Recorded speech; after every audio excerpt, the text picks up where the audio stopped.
Hey Phantomaniacs, welcome to the newest unboxing here on the Needless Things YouTube channel. Today we are taking a look at the Mirage Comics Rat King, who I believe first appeared in the Tales of the Teenage Mutant Ninja Turtles comic from Mirage, but I am not positive. Everything is in a little disarray after Dragon Con last week, so I just didn't have it in me to hunt the comic down and show the reference like I normally do. I'm just very excited to have another unique non-turtle character. The way that NECA is producing these Mirage Comics characters is absolutely fantastic. It feels like a very fulfilling line that is hitting all the nooks and crannies, basically. So you've got your standard Mirage Comics packaging with the sort of not dot matrix. Wait, is that dot matrix? Maybe. I don't know. Whatever. The design that's on it. Product shots on the back. I don't know which one I'm going to go with, portrait-wise. Oh, and of course, the credits for everybody involved in bringing this action figure to life. I love that NECA puts that on all their products. I think that's really important because action figures are works of art, and the artists deserve credit for their work.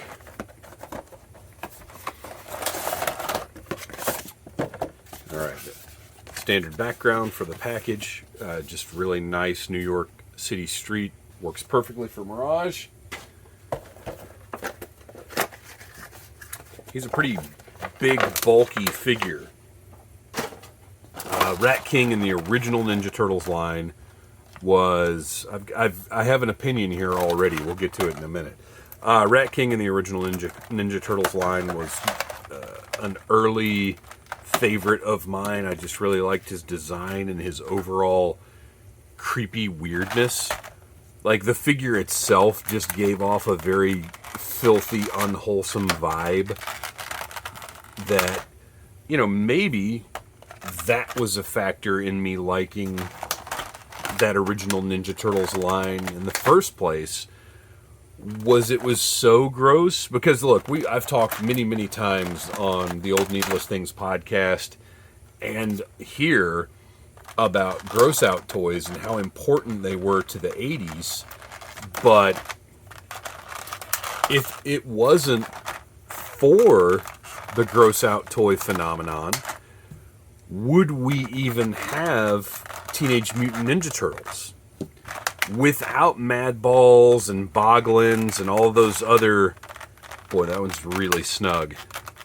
All those toy lines of the 80s, would Playmates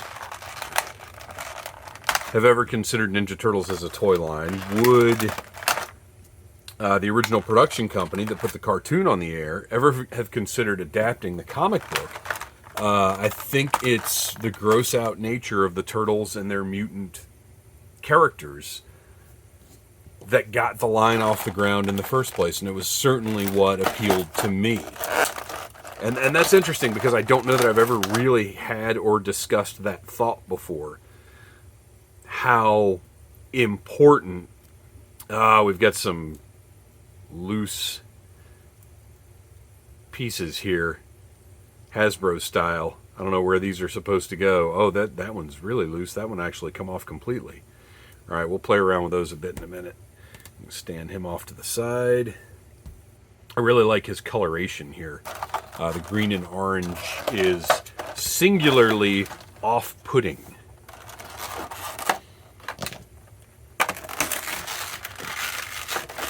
So yeah, the Ninja Turtles is a natural progression of all those toy lines that I mentioned. And without those, I don't know that we get Ninja Turtles as the success that it ended up being.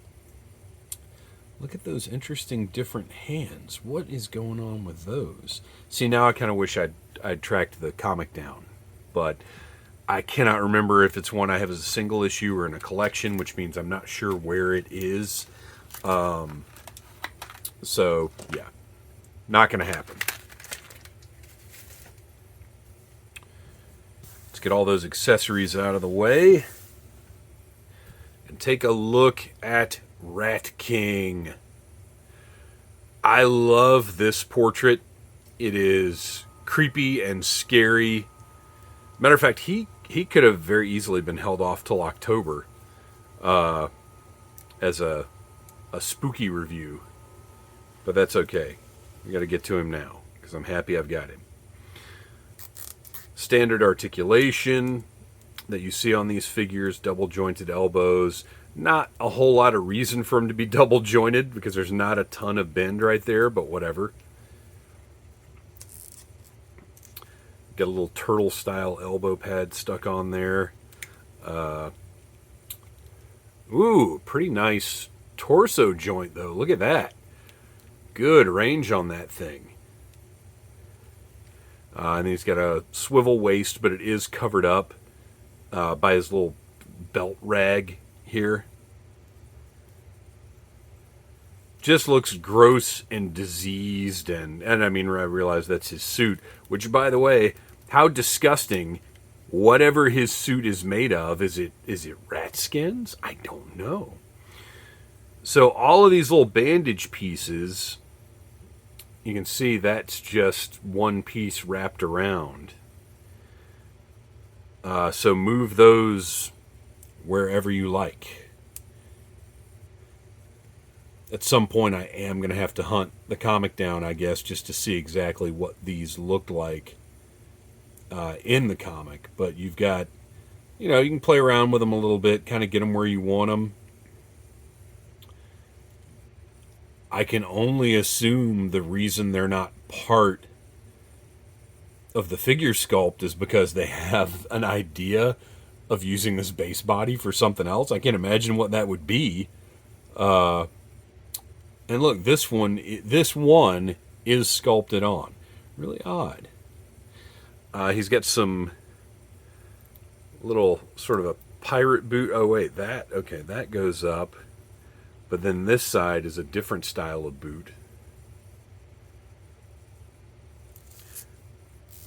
Your standard NECA detail on this guy. This bicep swivel is seized up. I'm going to have to heat that up before I try to bend that thing at all. This one is just fine.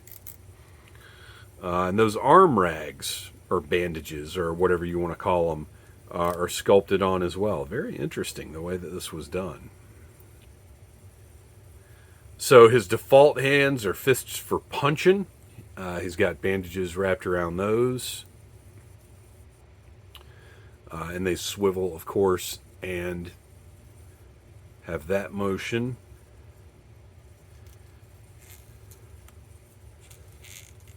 All right, ankle joints feel good. Everything's good there. I just love that chest, the look of his chest. These are going to drive me crazy. I complain about this stuff on classified series figures, so I'm going to complain about it here too. I'm just not a fan of these loose pieces like this. And I may well just put a little dot of glue to keep them in place. I don't love that. I'm sure NECA had their reasons for doing it that way, but I don't care for it. But that chest, look at the chest with all the stitching and everything on it. He's very Frankenstein-y.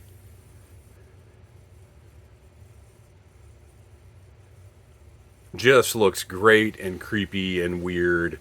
Thrilled to have the figure. So let's take a look at the accessories that he came with. So what I was going to say before, he came with a ton of interchangeable hands in addition to the reaching hands that we'll look at in a second, because I'm not sure what's going on with those. But he's got a bunch of interchangeable hands. He's got a couple of different C grips. More fists for some reason. And other C grips. So presumably that tighter C grip is to interact with the stick that he came with. So rather than all these hands, I would rather have more rats. I would want him to come with like 20 rats. And he came with 3. Now, what I do like about the rats that he came with is that they are different sculpts. That one's looking a little dead. Probably referencing a specific instance in the comic. I got a little running rat here. And then we've got this guy. So a lot more rats would have been appreciated. Maybe NECA will do a bag of rats. And then you've got a less insane looking portrait. I like the shaved head on top with the locks of hair just kind of randomly strewn about. I dig this one. And this one is terrifying. I don't know. I think I got to go with this one. It's just weirder and creepier. But again, I'm going to need to reference the comic to see what the look was.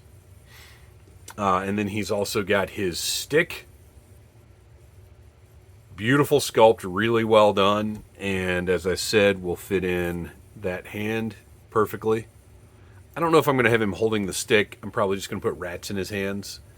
And then he's got some reaching, diseased, gross hands. Ugh, disgusting. Look at that. It almost looks like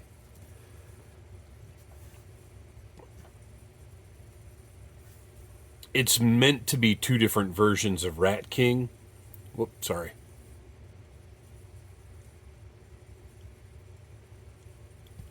I feel like these hands would go with this head, and then the rest of the hands might go with this head. I don't know. Interesting. Tell me in the comments if you know off the top of your head what the story is there. Because again, I just didn't feel like hunting the comics down. But whatever the case, awesome Rat King.